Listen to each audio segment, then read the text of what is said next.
Thank you guys. Thanks everybody for, getting up early this morning and coming and trying to learn. This is a packed day at the conference today. There's a lot going on, so I hope everybody gets a lot of sessions in and gets to learn. So the last guys are some of the smartest minds in the room, right? I'm biased to this current panel for obvious reasons, but the last guys, you're hearing from Blackstone and Noble and GenCom. I mean, Karim Alibi is doing most of the deals in the business. So those guys are really talking really smart stuff. So I hope you got some stuff out of that. And somewhere in there, Christian's on that panel too, who only mostly wants to talk about Reno. But these guys are Main Street. This is what we're doing. Hopefully this is most people in the room. So these are the conversations I love. These are my friends. And we want to talk about Main Street topics, right? They can talk about global geopolitical conversations. We're going to talk about day to day. So hopefully you know these guys, but I'll introduce them. Alpesh Patel from Kana, Knoxville, Tennessee. Mitch Patel, the infamous Mitch Patel, Chattanooga, Tennessee. Bo, thank you for coming. Bo's with Corey. Bo's from California all the way, Orange County, Tarsadia, T2, now Corey Hospitality, and Azim from Ocala, Florida. So thank you. I agree. That is a woo. We're going to talk about a bunch of stuff. I'm rambling, but hopefully you want to hear about it. But development, acquisitions, management, PIPs, renovations, dealing with the brands, all those kinds of topics, and I want to know what you guys are seeing. But I'm going to start with a contrast to that last panel. So you're next to me, so you're in the hot seat, my friend. So what do you see in the difference between Wall Street, the way they're viewing the world today, and the way Main Street is viewing the world today? Yes. Well, the main thing is we're dealing with a lot of the same things that they talked about. Low RevPAR growth. I mean, depends on the market, and so it's really, we talked a little bit about it in the back. There's a lot of differences in the market. Like if you're in a government market right now, I mean, things are not good. We think that there's other demand out there, but if you're in Huntsville, Alabama, you're struggling right now. If you're in a kind of a mid-tier leisure market, it's also challenging right now. If you happen to be where a big data center is getting built, times are great. So there's a lot of variation, and we're all dealing with a lot of the same things. Heightened cost, pressure on margins, insurance cost, labor cost are going up, and can't wait to dive in a little bit more on how we work with our brand partners on renovations and PIPs. So that's some of the things that are top of our mind right now. All right, Mitch, and I'm going to tee you up because we just did this on the podcast, but we talked about how Wall Street is kind of negative. If you listen to Star today, some of these guys were a little more positive. Nacetta was actually very positive yesterday, who I believe he's a positive human, but the STR is predicting, flat RevPAR growth and margin pressure, and they're, relatively speaking, very negative. But you and I would argue this whole panel, we're hoteliers in it all day, and we're not. I don't know if we're just positive human beings, but we've already predicted, no, we're going to do really well, 3%, 4%, 5% RevPAR growth this year, just because. I put words in your mouth, I'm sorry, go. How do you see the world? Yeah, look, you just heard from the panel before us about their philosophies on how they run their businesses, and that's why these two panels are just fantastic back to back. Macroeconomics are important, there's no question about it, but this is a microeconomic business as well.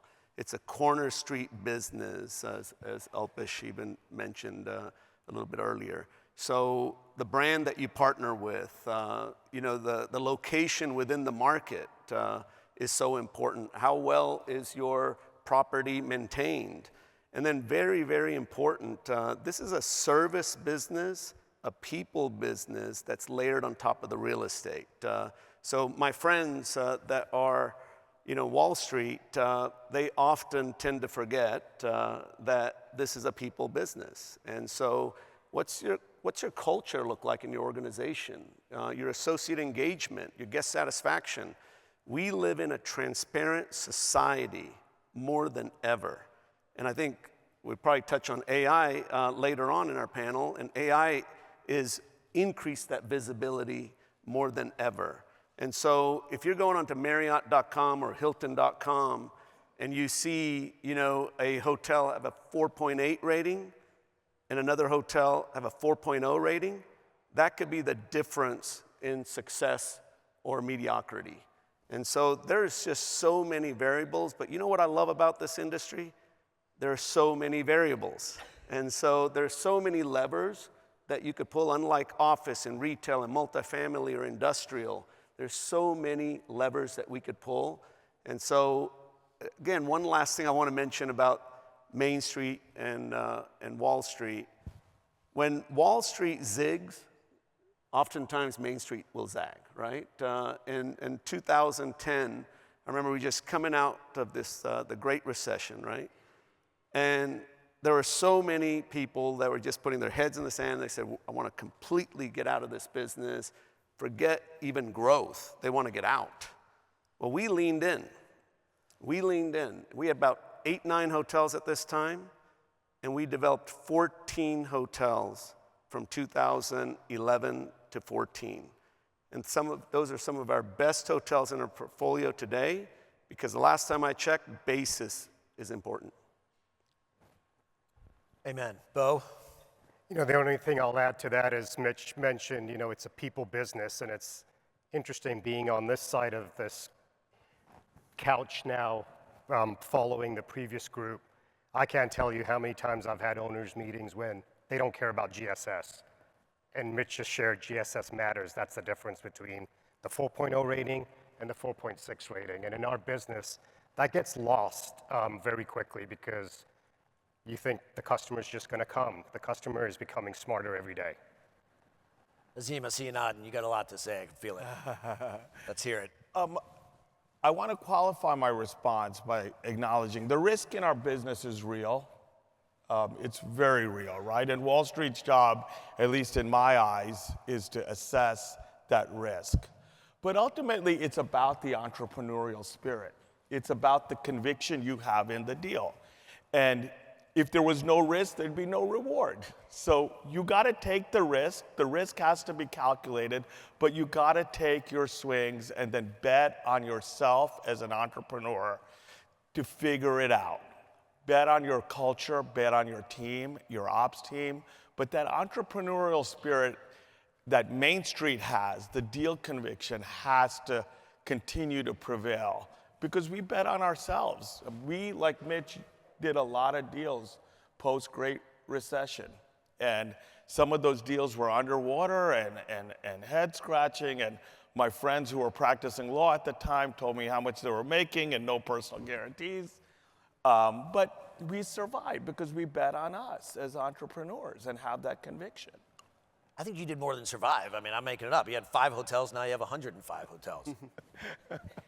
I have a lot of leverage too, Enrique. Yeah, right. I'm an We entrepreneur get it. at heart. So. Mitch, you want to add anything about culture? I know you're a big culture guy. Yeah, we could talk about, that could be a whole different panel. But look, Howard Schultz says culture will trump any business strategy any day. And so we believe in that wholeheartedly. And, you know, it's to us, it's pretty simple. It's a people business, people serving people business. So first and foremost, every single day, we take care of our people. And it has to start with me. And of course, we've got a great team, great leaders.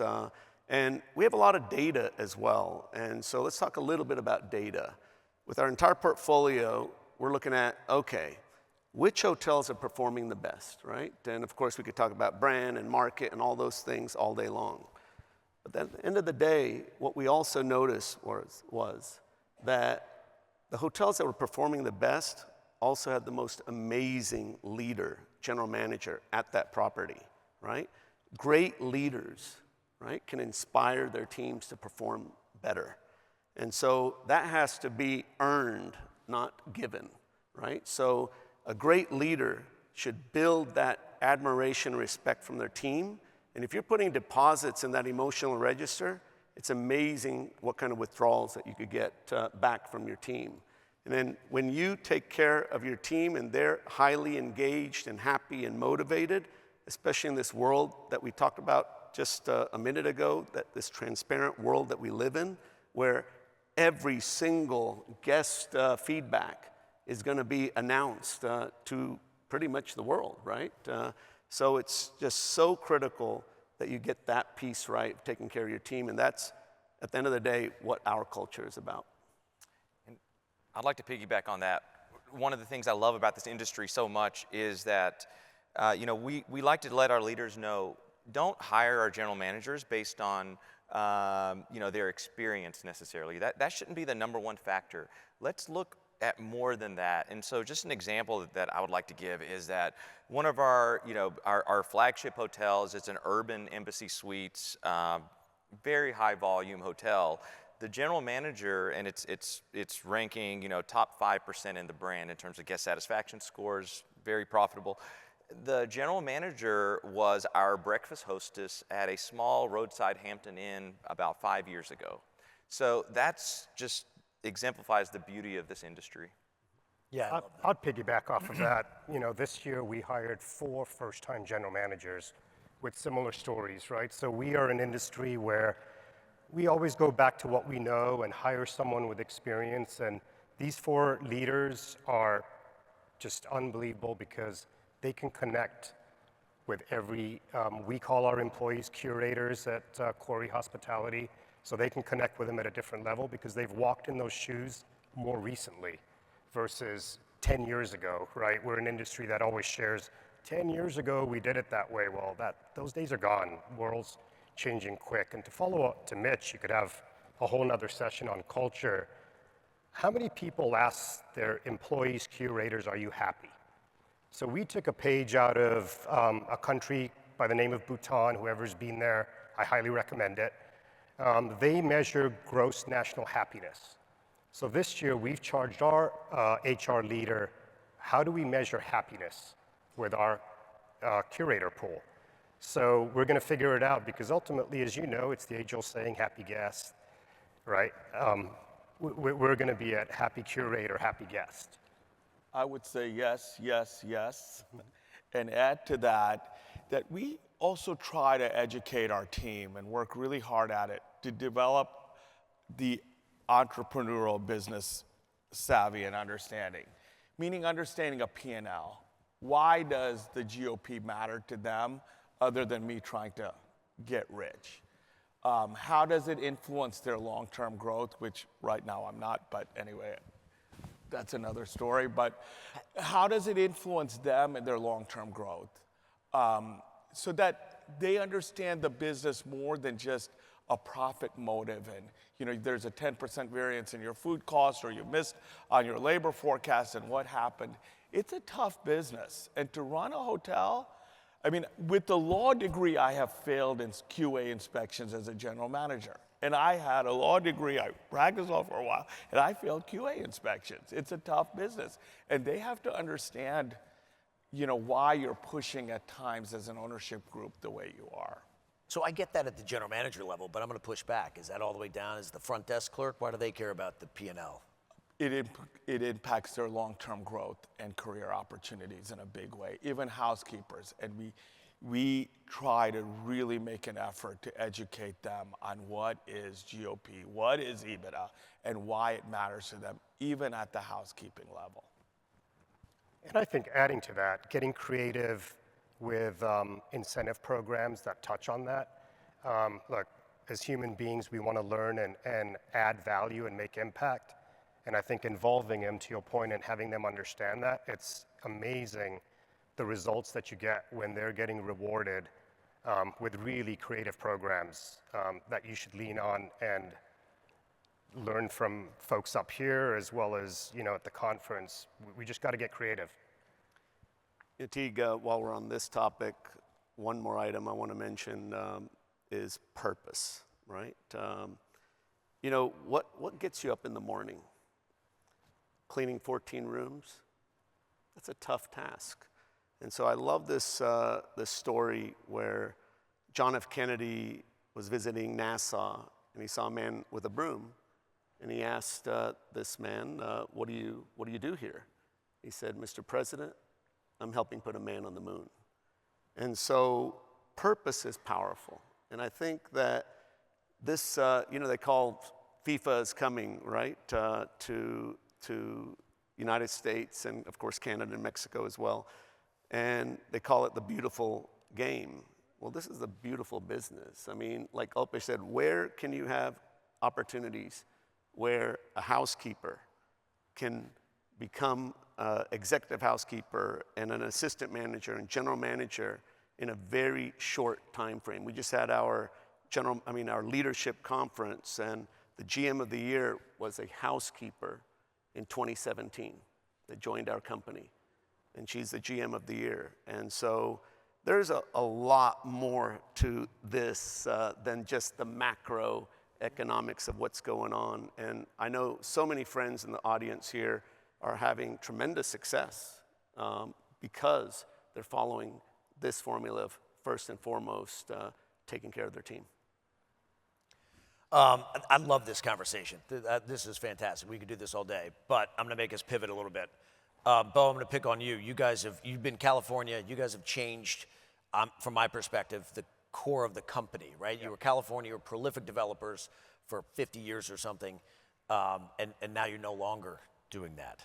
Yeah, I mean, look, as in this industry, these gentlemen are great examples of that. Like, we stay true to markets that we know really well, and California was that market, right? And no secret here, not only are Californians moving to other states in terms of residents, but businesses also following. And the hospitality industry is a great example of that. Labor pressure in California is at the highest ever, and T2 at that point realized, like, hey, you can stay comfortable and know the market you're in, or you could be undisciplined, which is a prickly word for all of us, and explore and become more diversified kind of across regions. So taking that step and buying hotels in the Midwest as well as on the East and the South, with help from gentlemen like Mitch over here, right, of convincing us, like, step outside of your comfort zone, was a great business strategy that wasn't probably something we would have done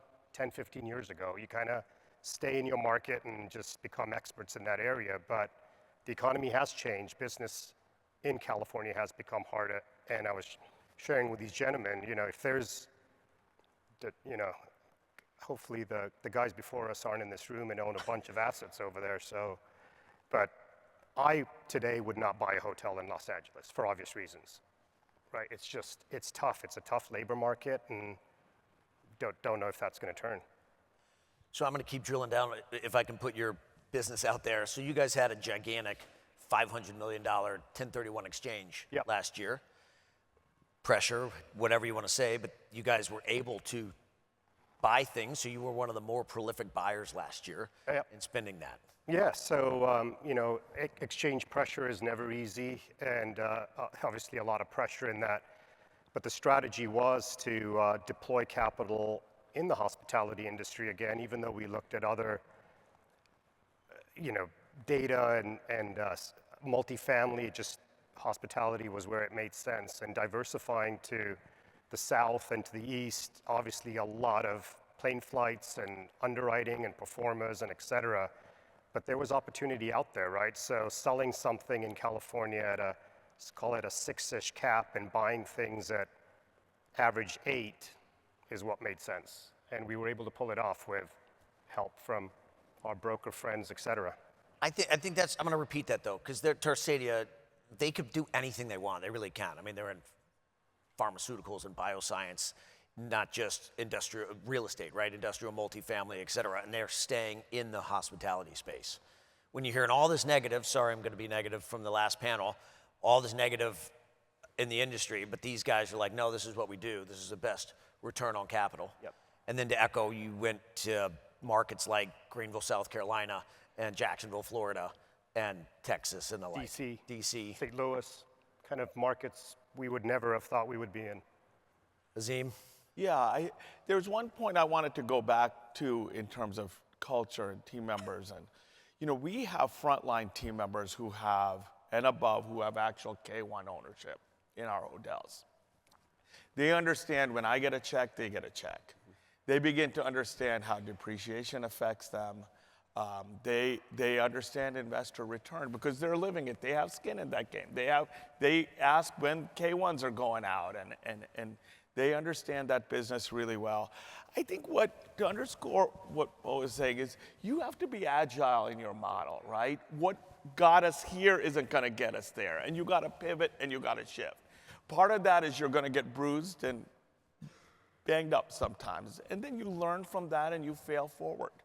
But you keep playing in the model. We're just hospitality people. All I do is hotels. And over time, the business has paid us off well. But some time period, the runways are longer. I think right now the runway might be a little bit longer. Azim, you mentioned K1. So will you talk about your capital stack or your capital partners? It's a little different. I mean, you guys it's all mostly friends and family money. Yours is a little different. How are you keeping them happy and motivated in this world? Being very engaged with them right now. It's tough. The deals we did starting from summer of 22 to date, not all of those deals have returned on cash. Right. So being very, very, very engaged with them and front-facing with them. I'm in agreement on, of course, we send out monthly financials, all of that stuff. But ultimately, the buck stops with me. They trusted me and our team on that investment. And for that, I think you have to have a lot of face-to-face time. And if it's not face-to-face time, then calls. But I think the accountability there, if you're struggling with the financial results, the accountability there in terms of communication needs to be there in a big way. Mitch, I know you and Al Pesh don't have this problem. Your investors trust you blindly. You've made them tons of money. They don't argue with you. But assuming they did, where are you guiding them? Where are you leading them next? What are you leaning into? Look, because of our discipline model that we've had for a long time now, yes, we've had tremendous success, and our partners, our investors, I call them partners, been very happy. I do want to just touch on the main difference between Wall Street and Main Street is also we have patient capital. Some partners may be a little bit more impatient, but generally we have patient capital. And so we're looking at these deals very differently, right? We're not going in and then have pressure to get out at a certain time period with some document that says it. And then with a huge promote structure, you're incentivized to sometimes make decisions that might not be the best for the partnership. And so our outlook, and Teague, you and I have talked about this, if we did a hotel in New York City or pick a market 30 years ago, you know, as long as we didn't do anything crazy and refinance, you know, just a crazy amount, then I think we'd be okay. Because real estate tends to appreciate over time. But the key is, do you want to be in a market where it has the potential to appreciate over a 20, 25-year period, or in a small market where it might not be worth the dirt that it sits on? So let's just break it down for a second with just stocks, right? So right now, of course, there's a lot of noise in the marketplace, and you may be concerned about investing in the current environment. But we're developers, so we like to develop into the noise, right? And then look at what it's going to look like 2-3 years from now when we open, and then 5 or 7 years or 10 years from then, what is that investment going to look like, right? So if you're looking at buying stocks, this is a time to be buying some blue chip stocks, right? It might be still valued significantly more than what it was 8-10 years ago, but if you buy it in Apple or Amazon and hold on to it for 10-15 years, I think you're going to be okay. So if you're a day trader, then that's a little bit more challenging, right? And timing real estate can be very difficult. There's people that have made tremendous money timing real estate.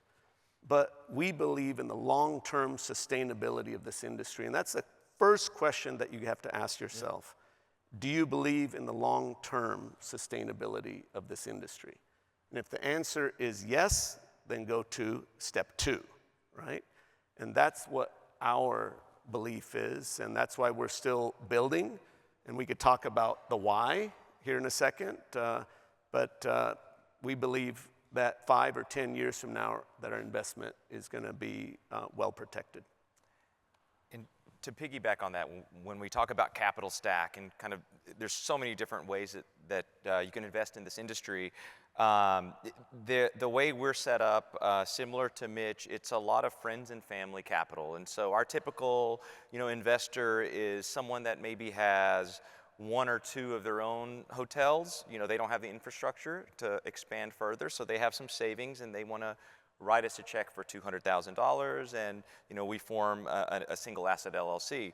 So with that comes, I call it the burden and the benefit. So as Mitch says, the benefit is that it's super patient capital, very little reporting requirements, but the burden on that, the reason why you have to be super disciplined is you see these people in your community.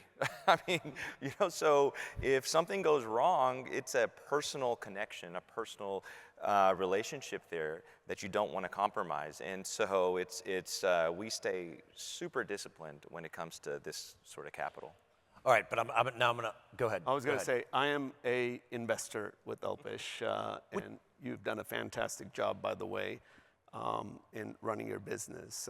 But I think you hit it on the nail with the relationships. I think that drives us to perform even better. Because these are family members, your uncle, right? They're life savings oftentimes. They're trusting you and in a project. And so I say this all the time. I am absolutely more concerned about my partner's capital than my own. And that's why we've had a tremendous track record of performance and not having to have a capital call as well, because we are so scared to be reaching out to our family members to say that this is what you have to do. And so, and that trust and confidence. Human connection and an ego there, and absolutely. Yeah. I'm gonna compliment Alpesh, but a shameless plug, not really trying to do that, for the podcast. We just sat down and had a fantastic conversation.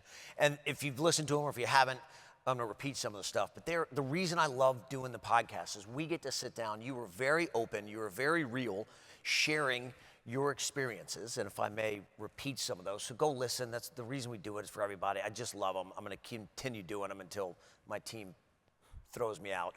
But you said, you were very, but talk about the capital. We just walked the Embassy Tempo in Pigeon Forge, Tennessee. It is now, you go from a $10 million hotel to now an $80 million hotel.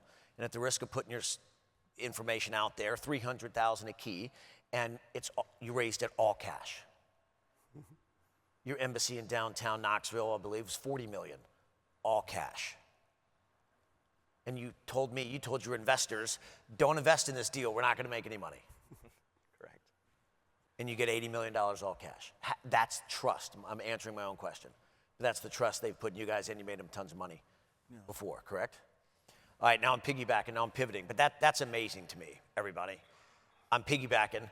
When we started, and I'm going on timing, sometimes timing's better lucky than good, but you said we could build Hampton Inns for $6 million, and they were immediately worth 10.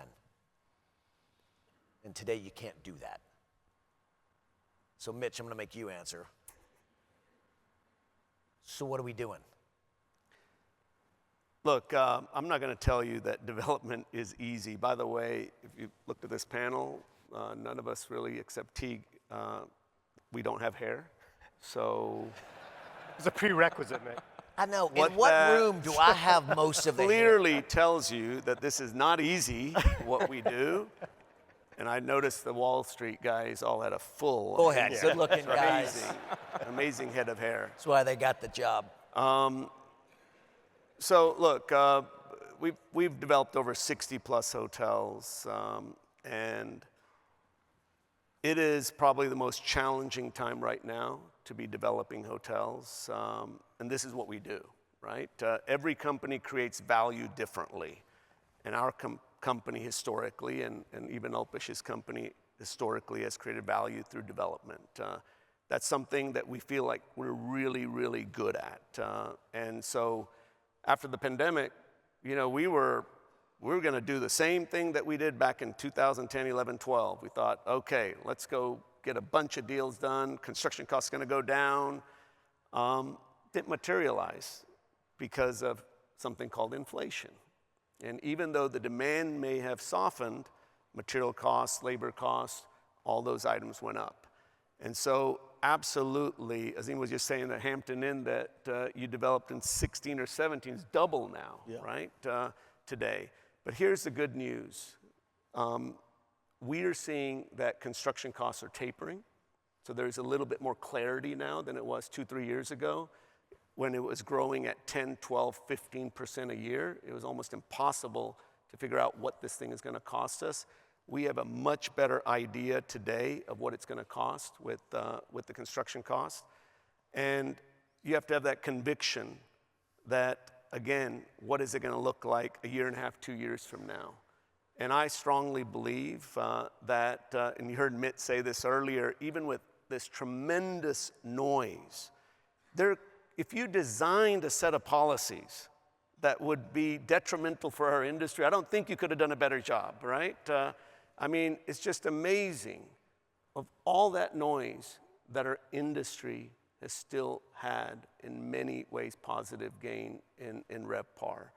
And I could just imagine if that noise wasn't there. And I really believe that, I know we could talk about so many other things here, Teague, but I really believe that, you know, there's an election year. So the midterm elections are coming in fall, and 28, another big election year. People vote with their wallets, and they tend to forget. And so I think that these are self-inflicted wounds, right, that have been created. And hopefully there's going to be an opportunity, and I hope it's not too late, but to reverse some of those policy decisions, or at least create some more stability. So, and then you heard about demand and supply, right? If you believe that demand is going to continue to grow, we all know that supply historically last 30 years has averaged about 1.7, 1.8. And supply has been our nemesis, even though I know we're developers up here developing hotels. It's not the demand piece of it. It's been the supply piece of it at the 1.7, 1.8% clip, right, in the last 30 years. Well, it's going to be well under 1%. And I just read something that we are at the lowest number of hotel rooms under construction in terms of percentage of the total pipeline since 2011. And so contractors and subcontractors that were not calling us about 3-4 years ago, or even before the pandemic in 18-19, are calling us today. And so they're hungry, they're sharpening their pencils. So you got to believe in where it's going a couple of years from now. And as you know, newer is better.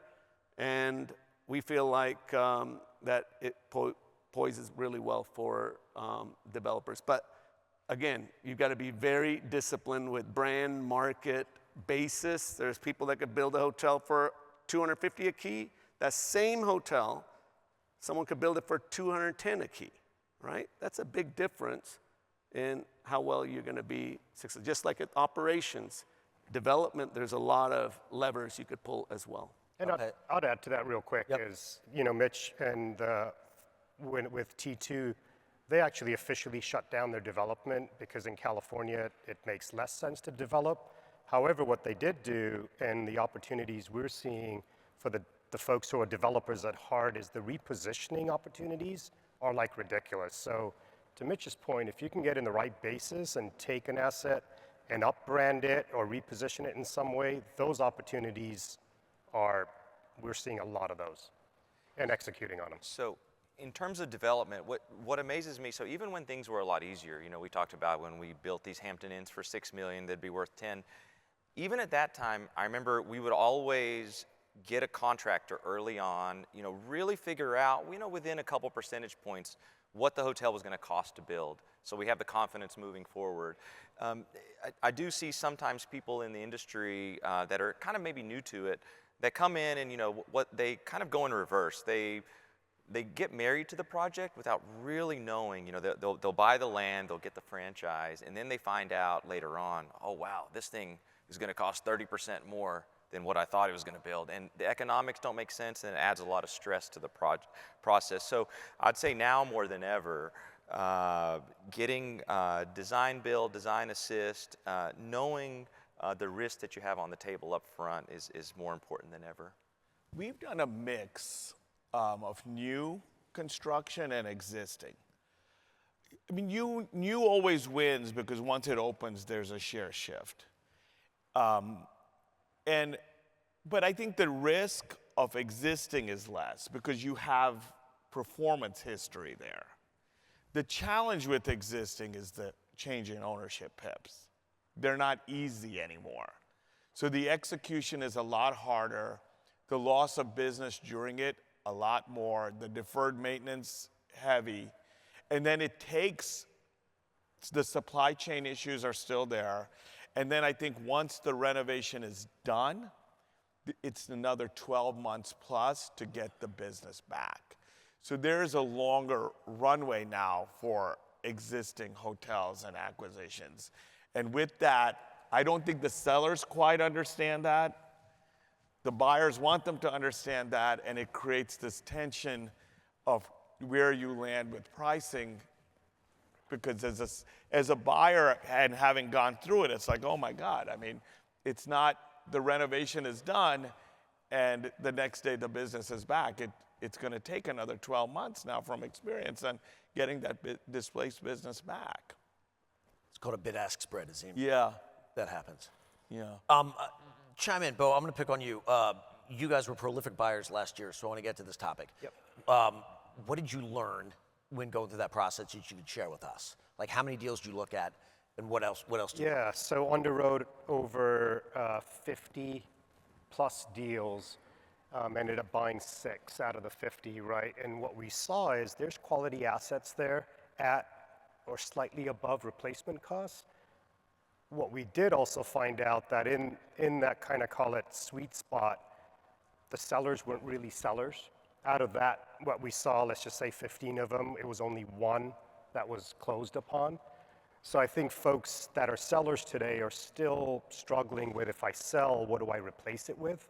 Yep. Right, so that's something that we're not going to solve immediately. So, however, there was plenty of opportunities in terms of value add that was out there. The one big learning, kind of the underwriting was very conservative, just knowing these markets had already run up. So we didn't go in with high expectations for 26, to be honest. We've started off great on those assets, but definitely went very conservative on the underwriting. And who was your competition? Who else was looking to buy? Who did you have to compete with? It was a very, very small pool of folks out there. Right. Very small pool. So we were kind of the supermodels out there. For Exactly. sure. No, it's exactly right. And I think your timing is going to prove well. Back to Wall Street real fast. They're inherently, our world, we're liaisons between Wall Street and Main Street, right? And Wall Street is very negative. So they have been net sellers over the last 2 years. They will be the biggest sellers this year, whether that's Blackstone and Starwood and Brookfield, or whether that's the public REITs. They fundamentally are net sellers. The REITs have been asset managers for the last 3 years. They've been renovating their hotels. They've been spending money, all collecting nice paychecks. Thank you very much. And now they're at what I will call capitulation, and they're now like, okay, we got to sell these because they're only getting older. They didn't work, what have you. And the buyers, in my opinion, even though we're developers, are these guys right here on stage. This is who the buyers are today. That has been our last 3 years, and I think that's only going to continue in the future. And Mitch, back to my point, because you and I are positive, predicting RevPAR growth, and they're negative, thinking flat plus margin creep. So we don't want to do that. Agreed? Yeah, and on that, Teague, sorry, just to add to that, like out of the purchases, it was really just 2 big boxes. The rest of them were all in the Hilton Garden Inn, Yep. kind of call it hotel class, right? So it was 1 big box with host, and to your point, extremely well taken care of from an MEP standpoint, but we also had the discipline of staying away from the big boxes. I think I just think it resonates, and I'm going to say this, I'm going to close up and ask you guys for also like final thoughts. But you're hearing all this K economy, That's it, right? The K economy, the haves and the have-nots. All the big boys are leaning into ultra luxury because that guest apparently doesn't have a cap on what they're willing to spend for their vacation or travel. So they're all leaning into that. And now those assets are starting to come to market. You're seeing the Waldorf Astoria. You're seeing Chica Lodging in Key West. Waldorf in New York. You're seeing real big what is it, like a $3 million a key asset. Okay, because apparently that guest will come and spend. We are not in that world. I'm not a believer that, I get what they're saying, but I still love our world and where we're living, and I wouldn't change that. We like to stay in that world. Let's stay in that world. Stay disciplined. Wasn't that the word, Bo? That's it. Stay disciplined. All right, trying to wrap up. Final thoughts. What one piece of advice would you give these guys? Mitch's favorite question, or just thoughts? Right, I would like to piggyback off what Mitch said, what I think I've heard from Warren Buffett, reading books and stuff. Treat other people's money in greater regard than your own is I think something that I think about all the time, and taking care of whatever you do, taking care of your assets, your people, in the long run, it's going to pay off. Amen. Mitch? Look, this is a cyclical business. Storms are going to come and go, and I've said this many times up here on a panel. You want a brick house or a straw house? Ask yourself that question. And so we want one of the best brick houses in the industry when that storm comes, so we can look for opportunities rather than fixing our own portfolio. Bo? You know, the operating playing field's becoming more and more even. If the purchase is based on you thinking you're going to operate better than the last guy, unless that individual's a first-time hotelier, don't kid yourself, that's not a business plan. Calculated conviction. There's still opportunity out there. Be calculated. Bet on yourself as an entrepreneur. Bet on your team. Bet on your culture. But have conviction and get stuff done. You guys are incredible. Thank you, thank you, thank you.